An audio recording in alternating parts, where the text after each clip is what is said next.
Ala Roque.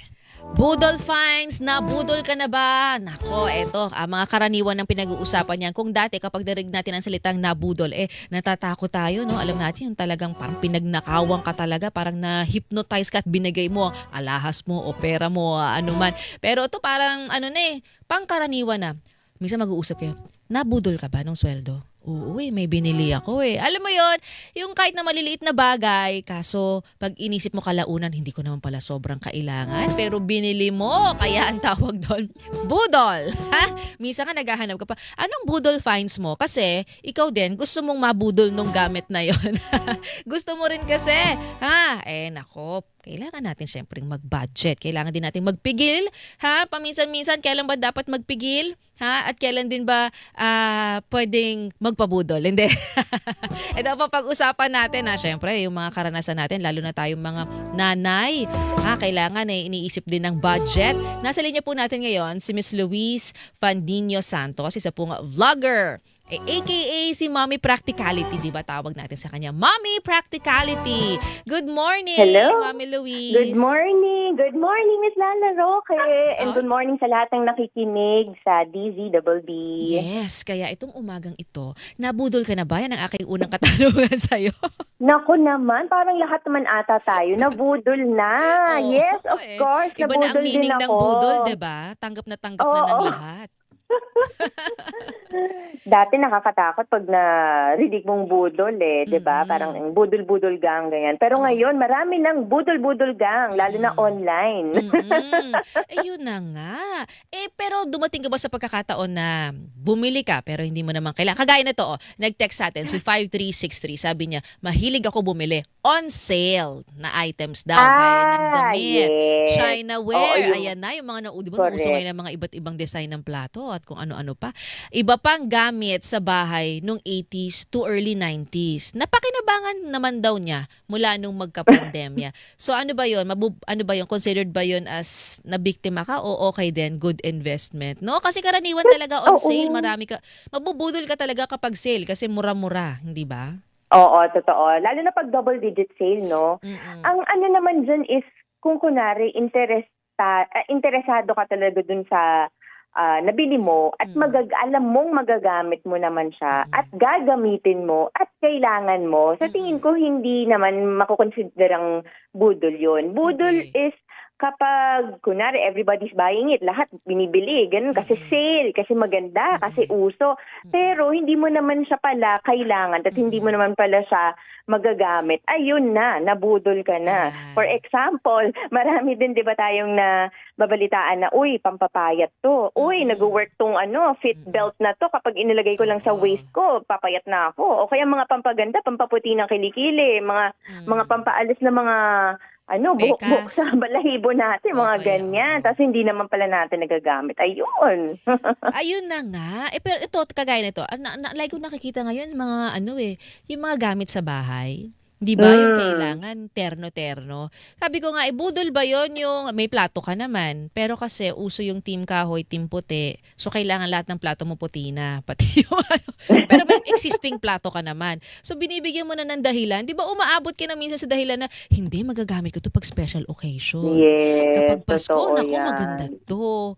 Ano mo yun, minsan nag-iisip ka rin naman kahit papano. Pero parang considered budol na rin kasi hindi mo talaga kailangan. May plato ka naman, may baso ka naman. Correct. Pero ang design ng baso mo, iba-iba. Merong goblet. Oh, yes. Maraming. Relate. Maraming dyan yan. Relate yan. Basta importante lang kasi isipin natin na bago tayo bumili, at hindi porket sale kailangan nating bumili. Kailangan nating isipin, kailangan ko ba? Gagamitin ko ba? O parang matatambak mo lang siya, basta masabi mo lang mabili mo siya. Yun na nga yung next na tanong ko sa'yo, Yes. Mami Luis. Yung natatambak, karaniwan yun, di ba, taon na binili mo. Tapos, nakabalot pa sa plastic. Hindi mo pala nagamit. Kaya nga doon napapasok kayo, parang time to let go na. Kung 2 taon mo na hindi pala nagamit, baka mas mapakinabangan ng iba. Pero nakakatakot doon, di ba, yung parang bili ka ng bili, tapos kulang ka na sa cabinet. Ngayon, ang gagawin mo, solusyon mo, hindi magbigay. Ang gagawin mo, bibili ka ng bagong cabinet para mailagay yung mga hindi ba? O kaya ang isang kwarto, imbis na kwarto, gagawin mo na siyang storage. Yun yung mga sign Sorry. na medyo ano na, no, uy, medyo sobra na ang pagbili mo, no, Mami Luis? Oo, ibig sabihin nun, sumosobra na. Kasi parang hindi na siya, una, hindi na rin siya fit sa lifestyle mo. Mm. Pangalawa, hindi na rin pala siya kasya sa Mm. bahay mo. Imbis na yung nabili mo, ma-appreciate mo at magagamit mo, nagiging clutter tuloy siya.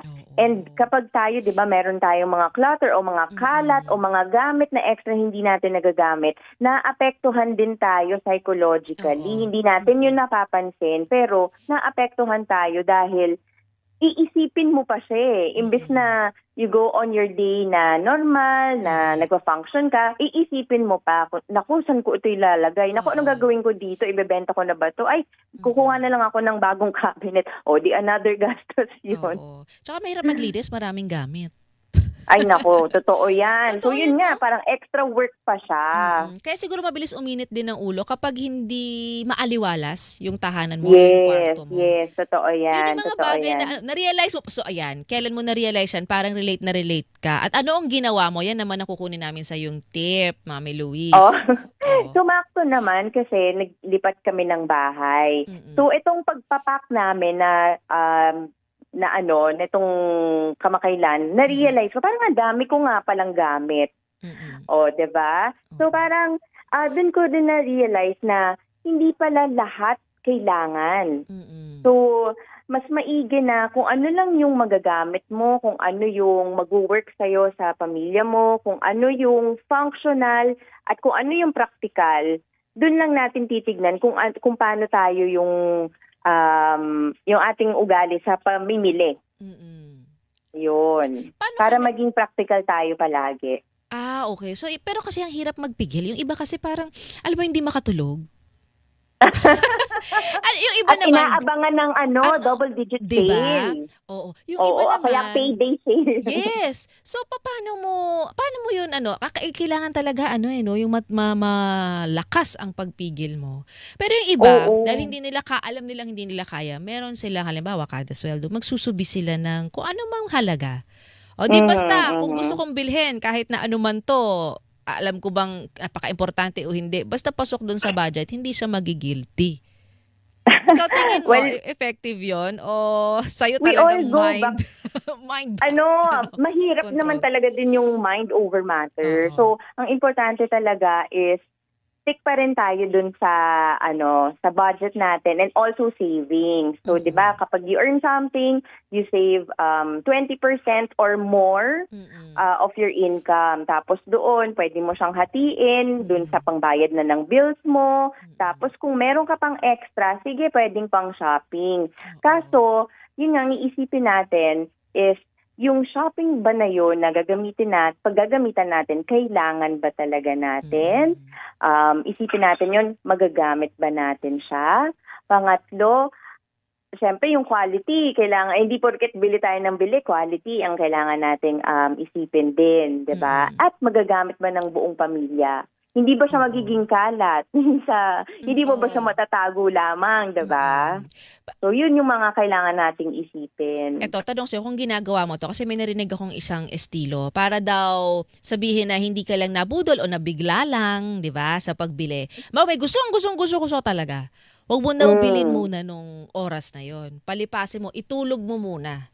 'Pag Ayan, oo. kinabukasan o sa susunod na araw ay gusto mo pa din, ibig sabihin kailangan mo na. Totoo ba 'yon? Well, mukhang gusto lang niya talaga. Oo. Parang ikaw Gustong-gusto lang talaga. tumislala. Oo nga, kaya nga humingi ako ng tip sa'yo, Oo. eh. Hindi, pero meron tayong mga ganyan. Meron talaga tayong mga ganyan. Pero tama yung sinabi mo na wait it out. Parang Mm. wag tayong maging impulse buyer. Mm. Kasi ang hirap sa pagiging impulse buyer, una, bukod sa magastos siya, pangalawa, mukhang hindi nga natin napag-isipan talaga kung Mm. kailangan ba natin. Pangatlo, yun nga, baka hindi din talaga natin siya magamit in the long run, hindi siya maging functional. Mm. So, magiging kalat lang siya. So, in the long run ay mas napagastos pa tayo, 'di ba? Mm. So, siguro ang pinaka maigi diyan is alamin natin talaga dun sa mga nakikita natin online, 'di ba? Ang dami kasing magaganda Madami. talaga naman na Oo. pwedeng-pwede kang mabudol. So Totoo. tignan natin kung kailangan ba talaga natin ito, magagamit ba talaga natin ito, at kung may budget ba talaga tayo. Huwag natin pilitin na kung wala tayong budget, huwag natin pilitin lalo na bilhin yung mga bagay na yan. And ang dali lang din natin i-justify sa mga sarili din natin na naku kasi kailangan ko talaga yan. Pero sa realidad, hindi naman natin talaga siya magagamit. Oo, Diba? totoo. Eto, tinan mo to, nag-share ang ating listener, si Miss Lolit Bukot. Eto ha, sa aking FB page. Sabi niya, madaling mabudol daw, sabi niya. At may cash ka on hand.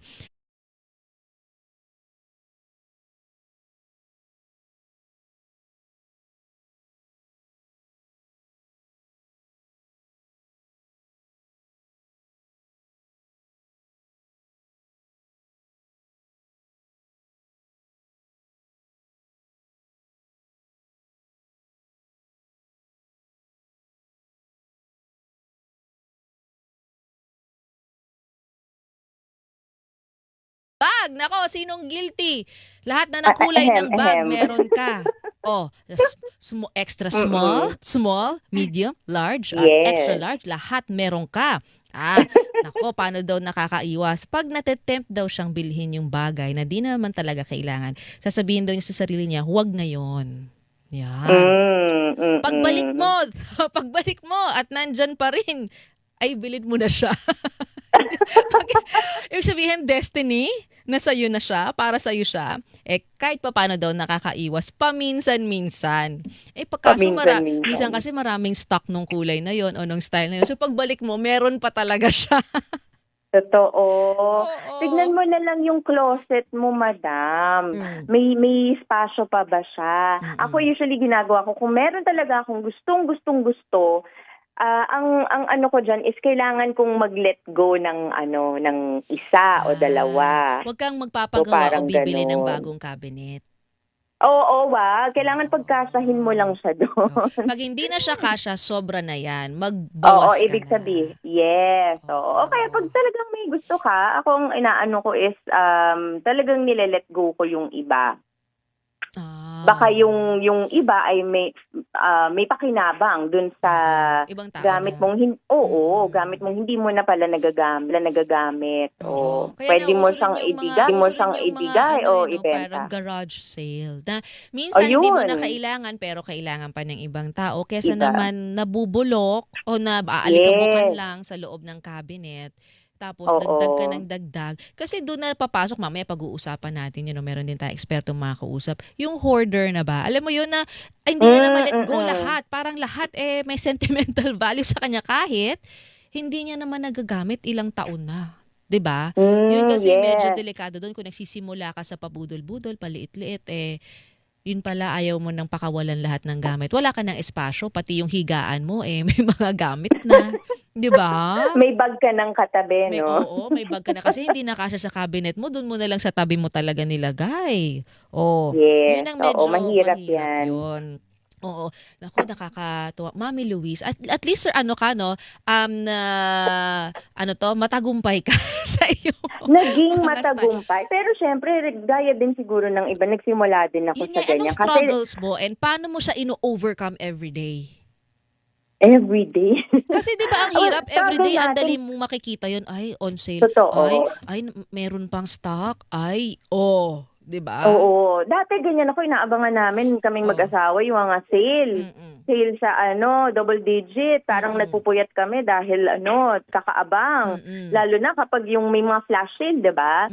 Pero naisip namin, parang hindi naman, parang each time na may nakikita kami, ang questions lagi namin na nasa isip namin, unang-una, kailangan ba namin? Pangalawa, magagamit ba namin? Pangatlo, may budget ba kami? Kung may budget man, alam mo yon, kung may budget man, kailangan, go back kami sa kailangan ba talaga, may space ba talaga? O baka nag-i-impulse buying lang kami.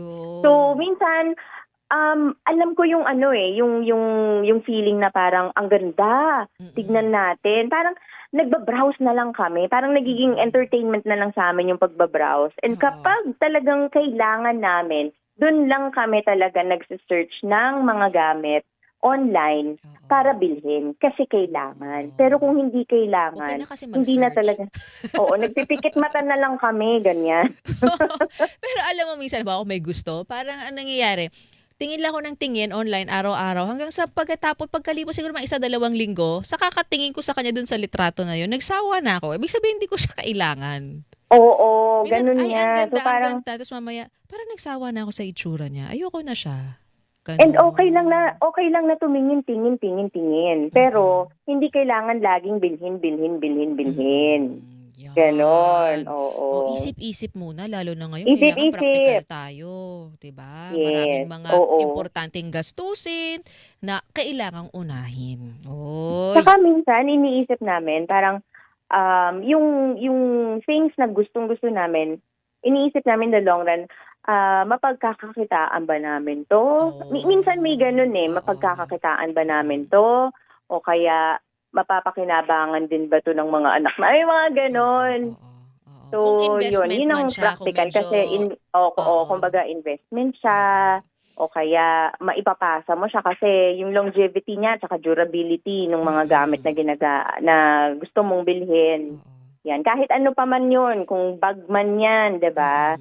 Isip-isip, Oo. gamit sa bahay, isip-isip So tayo. kailangan talaga ano eh no, may plano. Hindi May laging plano. kailangan ano yung parang spur of the moment ika nga sa salitang Yes, oo, Ingles. 'wag tayong mag-impulse buyer Buying. kasi minsan yun ang nagiging sakit natin. Porket may nakita tayo na kasi sale siya, hindi porket sale siya ay nakakatipid ka na. Minsan sale nga siya pero hindi mo naiisip o hindi mo napaplano yung bibili mo, hindi siya nakakatipid. Mas nagiging magastos pa para sa'yo lalo na kung hindi mo siya magagamit. Oo, tsaka mas pinakapangit dun yung feeling na pinagsisihan mo, 'di ba? Bad trip Ayun yun. yun, Oo. So, kailangan oo. talagang Yun lalo pag-isipang yun. mabuti. Oo. Lalo na yung pinaghirapan yung kita o pera, di ba? Sana mapunta sa tama o yung talagang importante. Nako!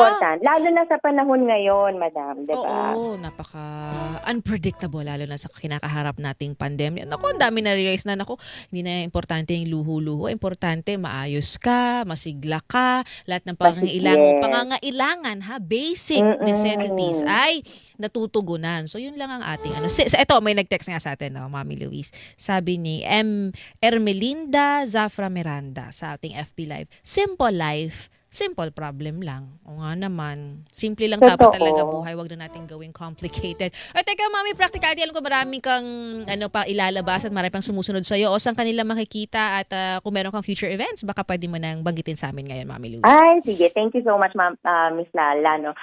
Makikita niyo po ako sa Facebook, Instagram, at TikTok. Hanapin niyo lang po, Mommy Practicality. Pati po yung aking blog, it's www.mommypracticality.com. Yan, ang Yan. mga mommy na practical, kailangan natin yang lahat. Thank you, Mami Yes. Luis. Ingat ka. Happy Thank weekend. you. Thank you. Happy weekend sa inyong lahat. Maraming salamat, Miss Lala Roque and DZBB. Si Miss Luis Fandinho Santos po, isang vlogger, aka si Mommy Practicality. Eto, sige, basahin na natin ha, yung